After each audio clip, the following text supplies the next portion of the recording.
Hello friends, मैं गौरव।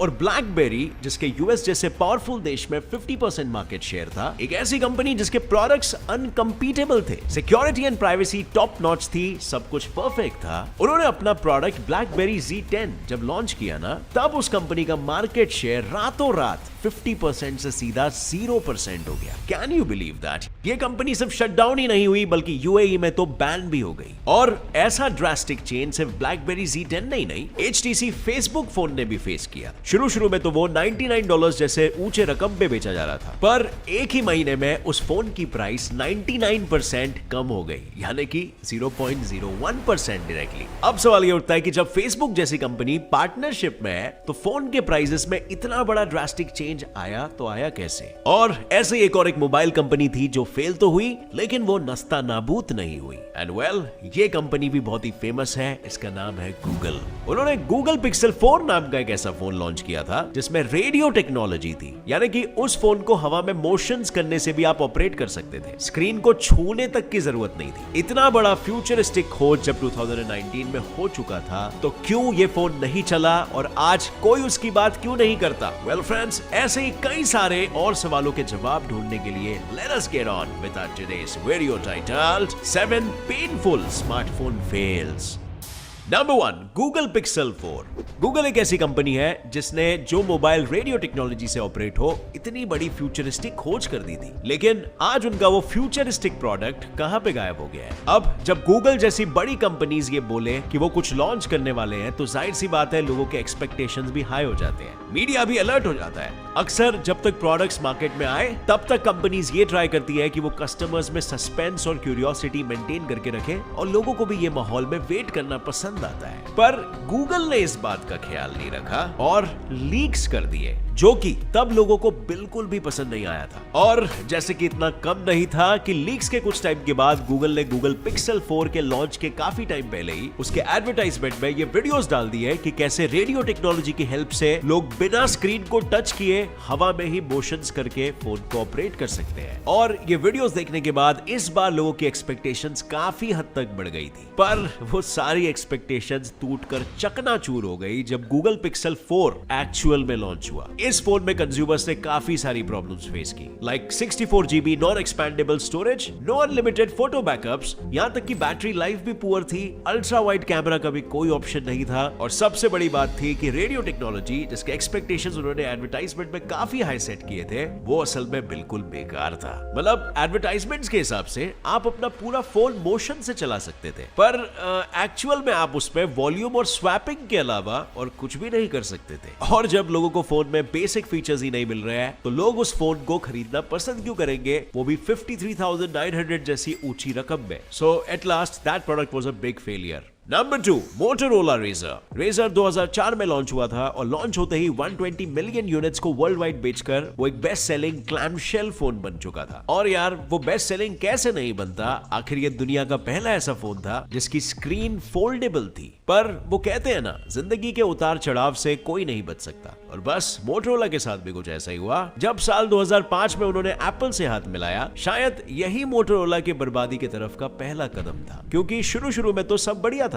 पर जब 2007 में एप्पल ने अपना फर्स्ट आईफोन लॉन्च किया, तब एप्पल ने पार्टनरशिप डिसकंटिन्यू की, जिसकी वजह से मोटोरोला के मार्केट शेयर पे बहुत बड़ा असर पड़ा। और सन 2006 में जहां मोटोरोला का मार्केट शेयर 21% था, वो 2011 में बस 2% हो चुका था। और सिर्फ मार्केट शेयर ही नहीं, बल्कि एम्प्लॉइज ग्राफ में भी इसका असर दिख रहा था। जिस कंपनी में साल 2000 में 150,000 एम्प्लॉइज थे, वो घटकर 2014 में 15,000 हो गए। और शायद किसी ने सच ही कहा है, जब किस्मत छीनती है तो सब कुछ छीन लेती है, क्योंकि अब कस्टमर्स की बैटरी इश्यूज से लेकर लो कैमरा क्वालिटी की कंप्लेंट्स और कई प्रकार के विभिन्न कंप्लेंट्स आने लगे थे। और फोल्डेबल डिस्प्ले, जिसकी वजह से ये फोन इतना फेमस हुआ था, अब वो स्क्रीन्स भी क्रैक होने लगे थे। जब स्क्रीन क्रैकिंग इश्यूज बढ़ने लगे, तब उन्होंने सारे फोन्स वापस मंगवा लिए सो दैट वो फ्यूचर लॉसेस से बच पाए। पर जब तक ये कदम उठाया, तब तक काफी देर हो चुकी थी। मोटोरोला को इस फोन की वजह से 2 साल में, यानी कि 2007 से 2009 तक $4.3 बिलियन का लॉस हुआ था। Number 3, energiser P18K।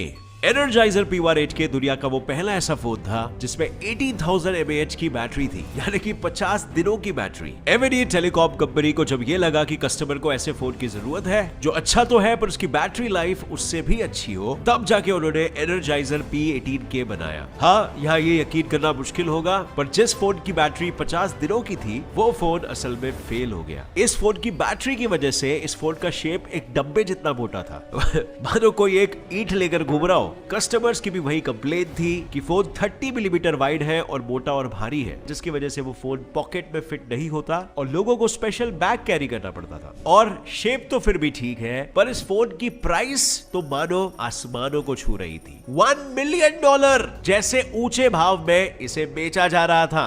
अब लोगों ने इस प्रोडक्ट को इस हद तक इग्नोर किया ना कि कंपनी एनर्जाइजर P18K के सिर्फ और सिर्फ 16 प्रोडक्ट्स ही बिके और फिर होना क्या था, प्रोडक्ट और कंपनी दोनों ही गायब हो गई मार्केट से। Number 4, HTC Facebook phone. अब फ्रेंड्स, जैसे कि मैंने आपको इंट्रो में बताया था कि HTC फेसबुक एक ऐसा फोन था जिसकी कीमत $99 से सीधा 99 सेंट्स पे जाके आ ठहरी थी, और वो भी कोई 1 या 2 साल में नहीं बल्कि सिर्फ और सिर्फ 1 महीने में ही। HTC ने फेसबुक के साथ कोलैबोरेट करके 2013 में HTC फेसबुक फोन लॉन्च किया। ये एक ऐसा फोन था जिससे अब लोगों से सोशली हमेशा कनेक्टेड रह सकते थे। मैसेजिंग और 24/7 लोगों के साथ कनेक्ट रहना काफी इजी हो गया था और शायद उसी की वजह से ये फोन फेल हो गया। कस्टमर्स ने कंप्लेंट करना चालू कर दिया regarding privacy issues. Messages, mails सब कुछ डायरेक्टली होम पेज पे दिख रहा था जिसे कोई भी पढ़ सकता था बिना कोई लॉक खोले। कस्टमर्स की प्राइवेट लाइफ में प्राइवेसी जैसा कुछ नहीं रहा। ये सब जानने के बाद लोग मोबाइल कम खरीदने लगे और जब प्रोडक्ट्स कम सेल होने लगे तब कंपनी को इश्यूज सॉल्व करने की जगह मार्केटिंग और एडवर्टाइजिंग में जोर देना ज्यादा ठीक लगा और कंपनी ने वहां इन्वेस्ट भी किया। पर इतने इन्वेस्टमेंट्स के बाद जब प्रोडक्ट सेल ही नहीं हो रहे तब कंपनी ने दूसरी टेक्निक आजमाई जो थी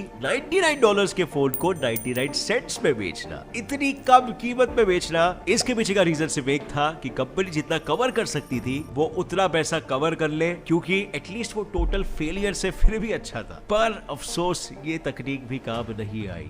number 5, Samsung Galaxy Note 7। Samsung Galaxy Note 7 phone कम और दिवाली बॉम्ब ज्यादा था। ये वो फोन है जिसे काफी सारे एयरलाइंस से ट्रैवलिंग के टाइम पे ले जाना इनकार या फिर सरल भाषा में बोलूं तो बंद कर दिया था। सच्ची, सैमसंग ने ये फोन ऐसा बनाया था जिसमें मेजर बैटरी इश्यूज थे जिसकी वजह से फोन ब्लास्ट होते थे। जब ये ब्लास्ट बढ़ने लगे तब उन्हें लगा अब फोन में बदलाव लाना जरूरी था, सो उन्होंने मार्केट से सारे फोन्स रिकॉल करवा दिए। पर समस्या तो तब शुरू हुई जब कंपनी ने बदलाव किए फोन्स रीलॉन्च किए। रीलॉन्च के कुछ दिनों बाद सेम समस्या फिर से शुरू हो गई। कंपनी ने सैमसंग गैलेक्सी नोट 7 लॉन्च करके अपने कंज्यूमर्स की लाइफ को रिस्क में डाला हुआ था और सबसे बड़ी बात, उन्होंने एक ही मिस्टेक को 2 बार रिपीट किया जिसकी वजह से उन्होंने कस्टमर का भरोसा गंवाया और कंपनी की रेपुटेशन की मानो धजिया ही उड़ गई। और फिर होना क्या था, बची खुची इज्जत बचाने के लिए कंपनी ने सारे मोबाइल्स को रिकॉल किया और सैमसंग को गैलेक्सी नोट 7 की वजह से $17 बिलियन का लॉस हुआ। नंबर 6, माइक्रोसॉफ्ट किन। अब फ्रेंड्स, क्यों ना उस कंपनी के बारे में भी जान लिया जाए जिसने खुद की बराबरी एप्पल के स्मार्टफोन से तो कर दी, लेकिन सिर्फ और सिर्फ 6 हफ्तों में कंपनी की अकल ठिकाने लग गई। और ये कंपनी कोई ऐसी वैसी कंपनी नहीं थी बल्कि माइक्रोसॉफ्ट थी, जिसने